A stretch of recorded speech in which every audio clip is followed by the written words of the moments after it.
আসসালামু আলাইকুম। প্রিয় দর্শক, অন্য মঞ্চের আলাপ চাইতে আপনাদের সকলকে আমন্ত্রণ জানাচ্ছি। নেত্রীর একটি নির্দেশ আমার কাছে এসে পৌঁছেছে বলে আমি তড়িঘড়ি এই ভিডিওটা করতে বসলাম। নির্দেশটি হচ্ছে এটা আপনাদের প্রতি। এই যে অবৈধভাবে যত গ্রেপ্তারি হয়েছে, কোন জেলে আওয়ামী লীগের কত নেতা কর্মী বন্দী আছেন মিথ্যে মামলায়, এগুলো একটুখানি আপনারা দেশের মানুষ, আওয়ামী লীগের মানুষ, আপনারা একটা তালিকা করে আমার কাছে পাঠিয়ে দেবেন। আমি আমার এই টেলিগ্রামের নাম্বার আবার আপনাদের কাছে আমি দিয়ে দিচ্ছি। এইগুলো আমাকে নেত্রীর কাছে পাঠাতে হবে লোক মারফত। আপনারা সবাই জানেন নেত্রীর সঙ্গে আমার কোনো ব্যক্তিগত যোগাযোগ নেই। আমাকে থার্ড পার্টি হয়ে যেতে হয়, ফলে একটু সময় লাগবে। হয় এদেরকে বিনা শর্তে জামিন দিতে হবে, অথবা ভারতীয় ফৌজ কি করে এদের বার করতে হয় সেটা খুব ভালো করে জানে। ভারতীয় ফৌজ চায় না এদেরকে, মানে ভারতীয় ফৌজ চায় না ভারতবর্ষে সীমানা ডিঙিয়ে ঢাকার মধ্যে প্রবেশ করে বিভিন্ন শহরে ঢুকে জেল থেকে তাদেরকে বার করুক। কিন্তু এই সরকার, এই অপদার্থ সরকার, প্রতিহিংসামূলক সরকার, এ তো উচ্ছেদ হবে। যদিও বা একটু মাপ পায়, এই মাপ পাওয়ার জন্য তাদেরকে যেটা করতে হবে সেটা হচ্ছে আসিফ নজরুল অ্যান্ড গ্যাং, তাদের প্রত্যেককে নির্দেশ করে বলছি আমি, অবিলম্বে এদের যদি জামিনের ব্যবস্থা না করা হয়, তাহলে এর শেষ কিন্তু ভারত দেখে ছাড়বে। আমি সবাইকে চিনি না। কয়েকদিন আগে, বেশ কিছুদিন আগে থেকে তো আপনারা জানেন যে আমাদের সাংবাদিক মঞ্জুরা আলম পান্না, কলিমুল্লাহ স্যার এবং আরো অনেকে গ্রেপ্তার হয়ে রয়েছেন। অনেক পরিচিত আছেন, অপরিচিত আছেন, আমি তো সবাইকে চিনি না। কাকে কোন মিথ্যা মামলায় জড়িয়ে দিয়ে এরা ঢুকিয়ে রেখে দিয়েছে, কত হাজার ঢুকিয়ে রেখে দিয়েছে। এখন সম্প্রতি একজনকে করেছিলেন, গ্রেপ্তার করেছিলেন, তার নাম হচ্ছে শেখ ফিরদৌসী কাজল কাকলি। এই শেখ ফিরদৌসী কাজল কাকলি শেখ হাসিনাকে যখন করে দেওয়া হয়, বঙ্গবন্ধুকে হত্যা করা হয়, বা ওই সময়তে উনি গেট পাহারা দিয়েছিলেন। শেখ হাসিনার অত্যন্ত প্রিয় পাত্রী, তাকে 3 তারিখে যখন হাজিরার জন্য কোর্টে আনা হয়, তখন ভ্যানের মধ্যেই তার অঙ্গে একটা অঙ্গ পড়ে যায়, অবশ হয়ে যায়, তিনি প্যারালাইজড। সেই অবস্থায় এই জানোয়ারগুলো, এই আসিফ নজরুলের নির্দেশে এই জানোয়ারগুলো, আসিফ নজরুল তো একটা জানোয়ারের জানোয়ার, তার নির্দেশে এই জানোয়ারগুলো তাকে নিয়ে গিয়েছে আবার হাসপাতাল, জেলে। তাকে এখনো পর্যন্ত হাসপাতালে চিকিৎসার জন্য পাঠানো হয়নি। এনার সঙ্গে আমার পরিচয় আছে, এনার সঙ্গে আমি কথা বলেছি। আমি পণ করেছি যতক্ষণ না পর্যন্ত প্রত্যেকটি আওয়ামী লীগকে, নিরপরাধ কর্মী, অপরাধী হলে সেটা আলাদা কথা, নিরপরাধ কর্মী মিথ্যে মামলায় ফাঁসিয়ে যত শিল্পী, সাহিত্যিক, সাংবাদিকদের নিরাপরাধ তাদেরকে মিথ্যা মামলায় ফাঁসিয়ে ঢোকানো হয়েছে, তাদের প্রত্যেককে মুক্ত করে আমি ছাড়ব। এ আমার পণ। হয় ভালোই ভালোই এদের ছেড়ে দিন, এটাকে হুমকি বলে ভাববেন না, একদম একদম হুমকি বলে ভাববেন না। এটা হচ্ছে সতর্কবাণী, যেটা ভালো করে কান দিয়ে আসিফ নজরুল, ইউনূস সাহেব আপনারা ভালো করে শুনে নিন। খুব বেশি দিন আপনাদের আর ওয়েট করতে হবে না। এই যে অবস্থা আপনারা যেটা করেছেন না, তার 4 গুণ ভোগান্তি আপনাদের ভুগতে হবে। আপনারা কোথাও পালাতে পারবেন না, সব রাস্তা বন্ধ। আমি গ্যারান্টি দিয়ে বলছি। আপনাদের আপনাদের হাতে যদি বিদেশি পাসপোর্টও থাকে, আপনাদের ভারতবর্ষ আটকে দেবে। ওই বিদেশি পাসপোর্ট দেখিয়ে আপনাদের মতো ক্রিমিনালদের ভারতবর্ষ কিন্তু মানে দেবে না, ওই পালানোর সুবিধে করে দেবে না। এয়ারপোর্ট ইমিগ্রেশন ওই যে ঢুকিয়ে দেবে, ওখান থেকে সোজা হচ্ছে দমদম সেন্ট্রাল জেল অথবা আলিপুর সেন্ট্রাল জেল। তারপর কবে যে সূর্যের মুখ দেখবেন তার কোনো ইয়ত্তা নেই।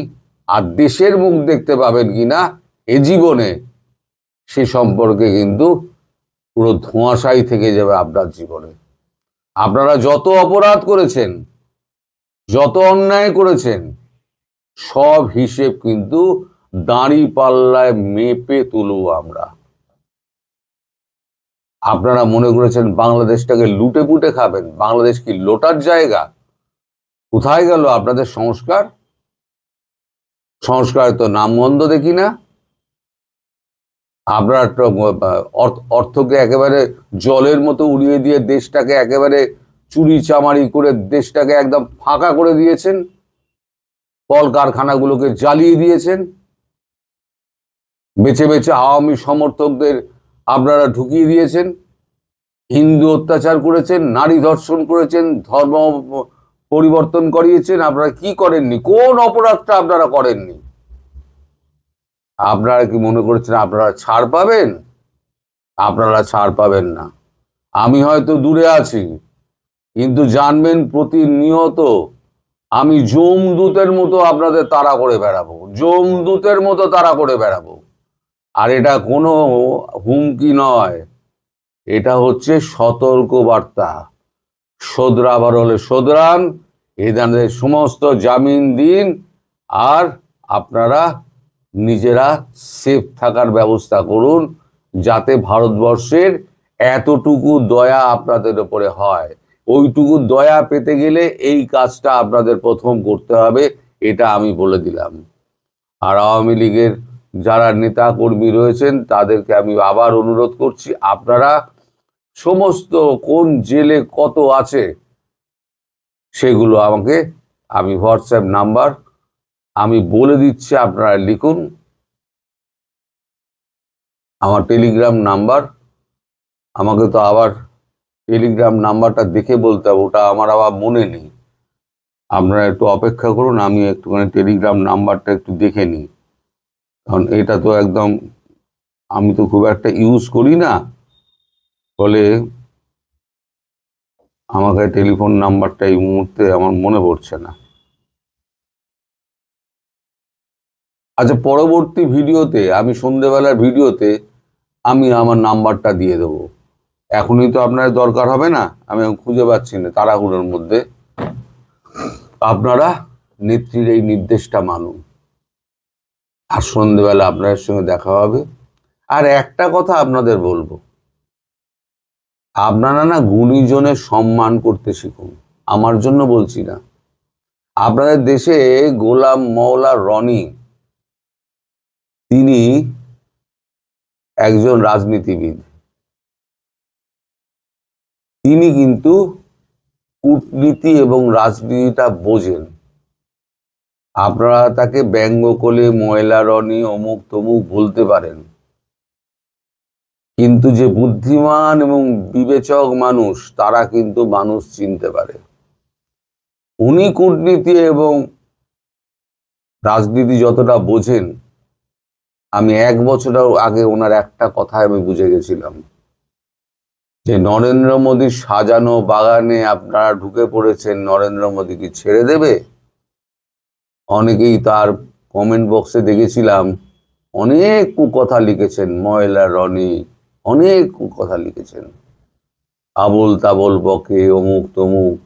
আপনারা না এই কুয়োর ব্যাং হয়েই থাকবেন। আপনারা মানুষ চিনবেন না। হয়তো ওনার অনেক গন্ডগোল থাকতে পারে, কিন্তু উনি যে রাজনীতি এবং কূটনীতি বোঝেন, আমি এই জন্য ওই লোকটাকে শ্রদ্ধা করি। তাই বলছি, আপনারা মানুষ চিনুন আগে। মানুষ যদি চিনতে পারেন, তাহলে পরে আপনাদের দেখবেন অর্ধেক সমস্যা মিটে গেছে। সবাই, আমি গোলাম ময়লা রনিকে আমি চিনিও না, তার সঙ্গে কোনোদিন আমার কথাও হয়নি, কিন্তু যেটা সত্যি সেটা সত্যি। যারা যা জানে, জ্ঞানী মানুষের শ্রদ্ধা করা উচিত। আপনারা সেই শ্রদ্ধাটুকু আপনারা দেখাতে পারেন না। আপনাদের মধ্যে অশিক্ষা ভরা এতটা। আমি ওই ওই যারা লেখে, আমি তাদের কথা বলছি। আমি আপামর বাংলাদেশিদের কথা বলছি না, যারা লেখে আমি তাদের কথা বলছি। যাই হোক, আমার যা বার্তাটুকু দেওয়ার আমি দিয়ে দিয়েছি। আপনারা সবাই আমাকে ওই লিস্টটা জানাবেন, আর আমি ফোন নাম্বারটা সন্ধ্যেবেলার ভিডিওতে আমি স্ক্রিনে রোল করে দিয়ে দেবো, নইলে মুখে বলে দেবো। এটাতে তো এডিট করা যায় না, আমি ডাইরেক্ট বলে দিই এবং ডাইরেক্ট আপলোড করে দিই। আমি বলে দেবো 3-4 বার। আপনারা খাতা কলম নিয়ে রাখবেন, একদম নাম্বারটা আপনারা তুলে নেবেন এবং ওই নাম্বারে আমাকে জানিয়ে দেবেন, আমি ওটিকে ফরওয়ার্ড করে দেবো। সবাই ভালো থাকবেন, সুস্থ থাকবেন এবং সাবধানে থাকবেন। এই মুহূর্তে আপনাদের সামনে কথা বলতে এসেছি, সেনাবাহিনী কি উঠে যাচ্ছে, এই প্রসঙ্গটা নিয়ে আপনাদের সামনে এই মুহূর্তে কথা বলবো। সেনাবাহিনী উঠে যাচ্ছে, হ্যাঁ, তবে পুরোটা নয়, আংশিক। এবং কোন মুহূর্তে, যে মুহূর্তে আবারও সেনাবাহিনীর ম্যাজিস্ট্রেসি ক্ষমতা দিয়ে আবারও মাঠে থাকার একটা অনুমোদন দেওয়ার সময় এসছে। এই মাসের মাঝামাঝি সময়, আজকে 5 তারিখ আমরা কথা বলছি, 10-12 তারিখের মধ্যে একটা ম্যাজিস্ট্রেসি পাওয়ার জারি করতে হবে। সেটি জারি হবে কিনা সে ব্যাপারে সন্দেহ আছে। সেনাবাহিনী মাঠে কিঞ্চিত থাকবে, সেটা ম্যাজিস্ট্রেসি পাওয়ার নিয়ে থাকবে কিনা এখনো নিশ্চিত নয়। তবে গতকালকে সচিবালয়ে একটি বৈঠক অনুষ্ঠিত হয়েছে, সেখানে সিদ্ধান্ত হয়েছে যে আইন শৃঙ্খলা পরিস্থিতি নিয়ন্ত্রণে দায়িত্বে থাকা সেনাবাহিনীর অর্ধেক সদস্যকে মাঠ থেকে সরিয়ে নেওয়া হচ্ছে। গতকাল মঙ্গলবার সচিবালয়ে স্বরাষ্ট্র মন্ত্রণালয়ের সভাকক্ষে আইন শৃঙ্খলা সংক্রান্ত কোর কমিটির সভায় এই সিদ্ধান্ত হয়। আপনারা জানেন যে গত প্রায় 14 মাস 7 ধাপে 2 মাস করে বাড়িয়ে ম্যাজিস্ট্রেসি পাওয়ার নিয়ে সেনাবাহিনী মাঠে আছে। মাঠে থেকে কি লাভ? দেশের আইন শৃঙ্খলা পরিস্থিতি চরম বিতর্কিত, স্মরণকালের ভয়াবহ আইন শৃঙ্খলা পরিস্থিতি। কোনো লাভ হচ্ছে না। কোনো লাভ হচ্ছে না তখন সেনাবাহিনী ইতিমধ্যে দেশে বিদেশে চরম বিতর্কিত হয়ে পড়েছে।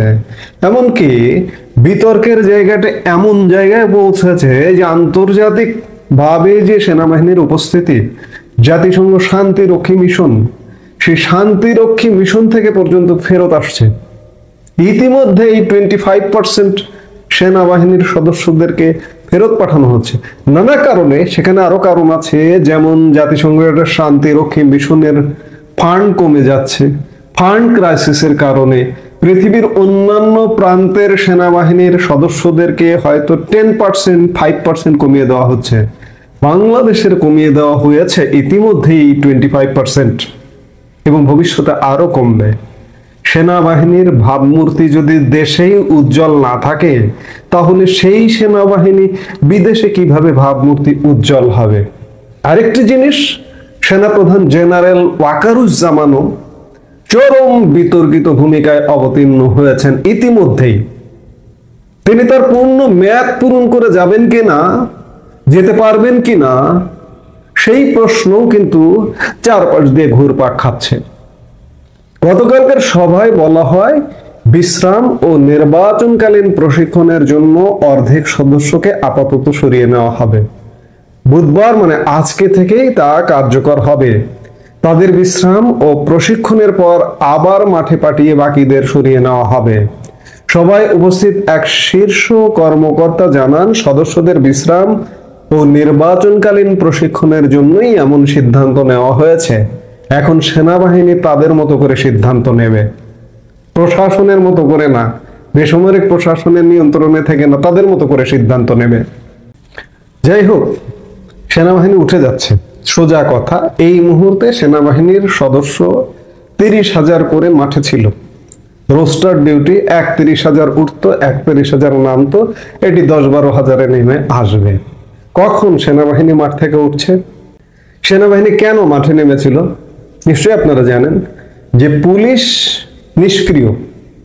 পুলিশ কি এখনো সক্রিয় হয়েছে? আইন শৃঙ্খলা পরিস্থিতির চরম অবনতি। আইন শৃঙ্খলা পরিস্থিতির কি উন্নতি হয়েছে? পুলিশও সক্রিয় হয়নি, আইন শৃঙ্খলা পরিস্থিতিরও উন্নতি হয়নি। কিন্তু এই অবস্থায়, এই জায়গা থেকে, মাঝপথ থেকে সেনাবাহিনী উঠে যাচ্ছে। এই সেনাবাহিনী যে উঠে যাচ্ছে, এই উঠে যাবার পরে দেশে কি অবস্থা হবে এটাও একটু দেখা দরকার। এটা মাথায় রাখবেন যে বাংলাদেশের নাগরিকরা আজকে থেকে যতটুকু সতর্ক আছেন, সচেতন আছেন, আরো চরম সতর্কতা অবলম্বন করতে হবে আপনাকে। আপনার জান মাল নিরাপত্তার স্বার্থে, আপনার ভ্রমণ থেকে শুরু করে, রাত্রি জার্নি থেকে শুরু করে নানান ক্ষেত্রে আপনাকে চরম সতর্কতা অবলম্বন করতে হবে। সামনে কিছুদিন তো চরম একটা সহিংসতাপূর্ণ পরিবেশের মধ্যে দেশ ঢুকে যাচ্ছে, আমরা সেটা দেখতে পাচ্ছি। কারণ সেনাবাহিনী এই মুহূর্তে একটা ভরসার জায়গা ছিল। মানুষ যদিও কিছু হচ্ছে না, কিন্তু তারপরেও একটা ভরসার জায়গা ছিল যে একটু দূরে সেনা ছাউনি আছে, ডাকলে হয়তো পাওয়া যাবে।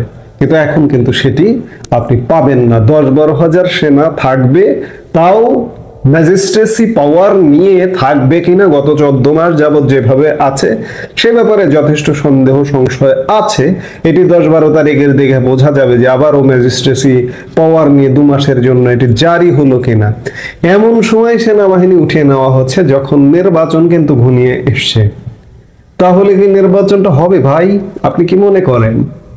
এই মুহূর্তে তো আইন শৃঙ্খলা পরিস্থিতি আরো টাইট রাখা দরকার, কিন্তু সেটি হচ্ছে না। সামনে বহুত খেলা আছে, খেলা অলরেডি প্রস্তুত, নানা রকম আলাপ আলোচনা শোনা যাচ্ছে। সেনাবাহিনী উঠে যাওয়ার পরে দেশের পরিস্থিতিটা তৈরি হবে।